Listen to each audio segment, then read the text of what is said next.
반갑습니다, 여러분. 오늘 우리가 살펴볼 자료는 기존의 상식을 완전히 뒤집어 놓을 아주 분석적이고 흥미로운 내용입니다. 보통 선수행이나 명상이라고 하면 어떤 느낌이 드시나요? 뭔가 감정적이고 종교적인 수련 과정을 떠올리시는 분들이 많을 겁니다. 하지만 오늘 이 자료를 분석해 보면요. 이 내면의 수행이라는 것이 사실 머신러닝의 아키텍처와 완벽하게 동일한 대단히 엄밀하고 수학적인 과정이라는 파격적인 전제를 확인하실 수 있습니다. 자, 그럼 바로 본론으로 들어가 보겠습니다. 오늘 다룰 내용의 전체적인 흐름입니다.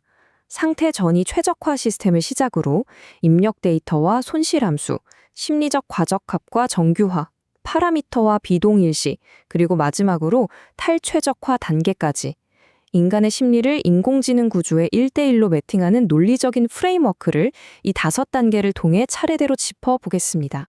첫 번째, 상태 전이 최적화 시스템입니다.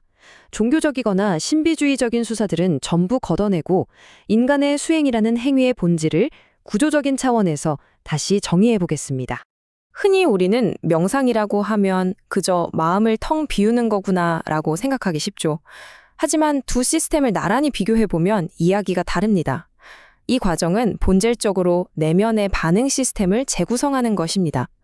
흥미롭게도 이는 머신러닝이 알고리즘 내부에서 모델의 반응을 최적화하는 과정과 그 메커니즘이 정확히 일치합니다. 즉, 가장 핵심적인 전제는 바로 이겁니다. 인간의 마음과 AI 모델, 이 둘은 상태 전이 최적화라는 완전히 동일한 구조적 목표를 가지고 작동한다는 사실이죠. 신비주의적인 해석을 완전히 배제하고 나면 우리의 내면 역시 이렇게 철저하게 시스템적인 관점으로 분석할 수 있게 됩니다. 두 번째, 입력 데이터와 손실함수입니다. 이 거대한 두 시스템을 끊임없이 돌아가게 만드는 원재료, 그리고 그 방향성에 대해 살펴볼 차례입니다. 자, 두 시스템에 들어가는 입력값을 직접적으로 비교해보죠. 우리가 매일매일 겪는 감각적인 경험들, 시시각각 변하는 생각, 감정, 그리고 욕망들. 사실 이런 것들은 머신러닝 알고리즘에 끊임없이 쏟아지는 데이터, 피처, 환경 신호와 완벽하게 똑같은 역할을 합니다.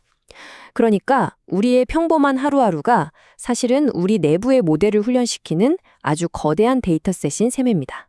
자료에 등장하는 이 문장이 아주 핵심을 찌릅니다. 입력은 항상 원재료다. 문제는 입력이 아니라 반응 방식이다. 여러분, 우리는 살아가는 한 세상에서 들어오는 감각적인 입력 데이터를 절대 차단할 수 없습니다. 불가능하죠. 하지만 그 데이터를 처리하는 내면의 알고리즘은 우리가 주도적으로 바꿀 수 있다는 뜻입니다. 이 표를 한번 보시죠. 인간이 겪는 고통을 막연한 감정으로 보지 마십시오. 이것은 기대와 현실의 불일치를 나타내는 일종의 오차 신호, 즉 머신러닝의 손실함수와 수학적으로 완벽히 동일한 지표입니다. 불안은 일종의 예측 실패고 분노는 기대 불일치, 집착은 특정 상태에 대한 과적합인 겁니다. 결국 인간의 고통이라는 건 그저 시스템의 오류가 났다고 알려주는 대단히 이성적인 에러 신호일 뿐이라는 거죠. 세 번째, 심리적 과적합과 정규화입니다. 그렇다면 이 시스템들이 특정한 데이터에 너무 꽂혀서 에러를 일으키게 되면 과연 어떤 일이 벌어질까요? 머신러닝 모델이 특정한 훈련 데이터에 너무 집중한 나머지 정작 새로운 데이터가 들어왔을 때 제대로 대처하지 못하는 현상, 그걸 과적합이라고 부르죠. 놀랍게도 인간이 겪는 트라우마나 강박 역시 구조적으로 이것과 완벽하게 똑같습니다. 과거에 고통스러웠던 특정한 경험이라는 과거 데이터에 꽉 갇혀버려서 새로운 상황에 유연하게 대응하지 못하고 동일한 오류 패턴을 쳇바퀴 돌듯 반복하는 겁니다. 집착은 심리적 과적합이다. 잠시 이 짧은 문장에 가진 의미를 생각해 보시죠. 인간의 그 끈질긴 감정적 집착을 심리적 모델 내부에 발생한 수학적인 결함으로 완전히 새롭게 정의해버린 겁니다. 마음이라는 복잡한 대상을 대단히 차분하고 이성적인 관점으로 재해석한 훌륭한 통찰이죠. 그럼 이 지독한 과적합을 어떻게 해결해야 할까요? 머신러닝은 모델이 너무 복잡해지는 걸 막기 위해 드롭아웃이나 L1, L2 같은 정교화 기법을 씁니다. 마찬가지로 내면의 수행에서는 무집착, 비판단, 무의라는 정교화 기법을 사용합니다. 특정한 생각에 얽매이는 걸 의도적으로 툭 끊어내서 우리의 심리적 모델을 단순하고 안정적으로 유지시키는 아주 고차원적인 알고리즘적 조치인 겁니다. 네 번째, 파라미터와 비동일시입니다. 이제 이 모델들이 어떻게 지속적으로 업데이트되고 미세 조정되는지 그 과정을 살펴보겠습니다. 시스템 업데이트 메커니즘을 나란히 놓고 비교해보죠. 머신러닝이 경사하강법이나 역전파를 통해 내부의 가중치를 아주 정밀하게 업데이트한다면 인간은 순수한 관찰과 반복적인 알아차림을 활용합니다. 대성에 대해서 객관적으로 알아차리는 그 인지적 행위 자체가 바로 우리 내부의 가중치를 조정하기 위해 기울기를 계산해내는 수학적 작업과 같다는 겁니다. 머신러닝의 아주 유명한 딜레마죠. 탐색과 활용의 관점에서 생각해 보겠습니다. 내면의 수행은 익숙한 과거의 반응을 그대로 가져다 쓰는 이 자동화된 활용에 비중을 의도적으로 뚝 떨어뜨리고 지금 이 순간에 대한 순수한 관찰, 즉 탐색의 영역을 넓히도록 훈련하는 과정입니다. 기계적으로 튀어나오던 디폴트 반응을 멈춰 세우는 통제력을 기르는 거죠. 여기서 많은 분들이 오해하시는 점을 확실히 짚고 넘어가야겠습니다. 수행이라는 건 내 안의 파라미터들, 그러니까 수많은 생각이나 감정 자체를 억지로 지워버리는 작업이 아닙니다. 핵심은 그 파라미터들과 나 자신을 동일시하지 않는 것입니다. 파라미터가 시스템의 최종 결과값을 자기 마음대로 통제해버리지 못하게끔 그 연결고리만을 싹 끊어내는 대단히 구조적인 디버깅 작업인 겁니다. 자, 그렇다면 여기서 이 전체 분석을 완전히 새로운 차원으로 끌어올리는 중요한 질문이 하나 등장합니다. 이 수행이라는 과정은 단순히 더 나은 반응을 재학습하는 걸까요? 아니면 학습 알고리즘 자체를 멈춰버리는 걸까요? 바로 이 질문을 기점으로 우리는 두 시스템의 묘한 유사성에서 빠져나와 근본적으로 갈라지게 되는 아주 결정적인 차이점을 마주하게 됩니다.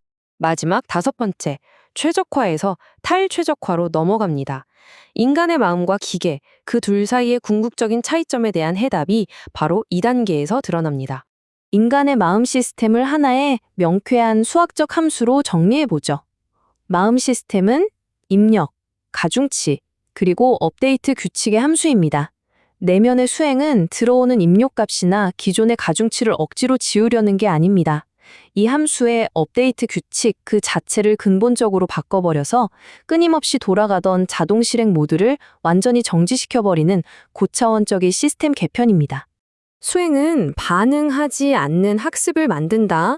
인공지능처럼 오차를 계속 줄여나가면서 특정한 목표에 딱 맞는 더 나은 반응값을 무한정 찾아내는 게 목적이 아니라는 겁니다. 인간의 궁극적인 목표는 그 자동적인 반응의 고리 자체를 우아하게 합선시켜서 이 기계적인 작동 시스템의 굴레 밖으로 아예 빠져나오는 데 있습니다. 물론 이 분석의 객관성을 위해 이 매핑이 가지는 명백한 한계점도 짚어야 합니다. AI는 주관적인 의식이 없죠. 오직 주어진 데이터의 의미를 계산하고 이미 설정된 목표를 향해 무한히 최적화할 뿐입니다. 반면 인간은 고유한 주관적 의식이 있고 더 나아가서 시스템에 입력된 그 의미 자체를 해체해버리거나 심지어 최적화해야 할 목표라는 개념 그 자체마저 스스로 녹여 없앨 수 있는 엄청난 능력을 지니고 있습니다. 이 표를 통해 두 시스템이 도달하게 되는 최종 상태가 얼마나 확연히 다른지 확인해 보시죠. AI는 손실을 최소화해서 특정한 고정된 해답으로 수학적 수렴을 이루어냅니다. 하지만 인간의 마음은 집착이라는 과적 합을 줄임으로써 특정한 상태에 얽매이지 않는 열린 구조, 즉 어떤 변화든 유연하게 수용할 수 있는 고도의 유동적인 평형 상태를 유지하게 됩니다. 이것이 바로 오늘 분석 자료가 도달한 가장 깊이 있고 지적인 결론입니다. 머신러닝은 최적화이고 선은 탈최적화다. 기계가 끊임없이 완벽한 최적화를 향해서 맹목적으로 달려가고 있을 때 이성적이고 구조적인 접근을 통해 인간이 도달할 수 있는 가장 높은 차원의 인지적 상태는 역설적이게도 의도적인 탈최적화라는 사실입니다. 마지막으로 여러분께 이 도발적이면서도 철학적인 통찰을 질문으로 넘기고 싶습니다. 수행은 더 좋은 알고리즘이 되는 것이 아니라 알고리즘에서 벗어날 수 있는 상태를 여는 것이다. 지금 여러분의 인지 시스템은 어떠신가요? 스스로 통제할 수 있는 유연하게 열린 평형 상태에 있습니까? 아니면 끝없이 반복되는 자동 반응의 루프 속에 갇혀 있습니까? 오늘 설명해드린 내용은 여기까지입니다. 이 차분하고 이성적인 통찰이 여러분의 사고 시스템에 아주 유의미한 구조적 업데이트가 되었기를 바랍니다.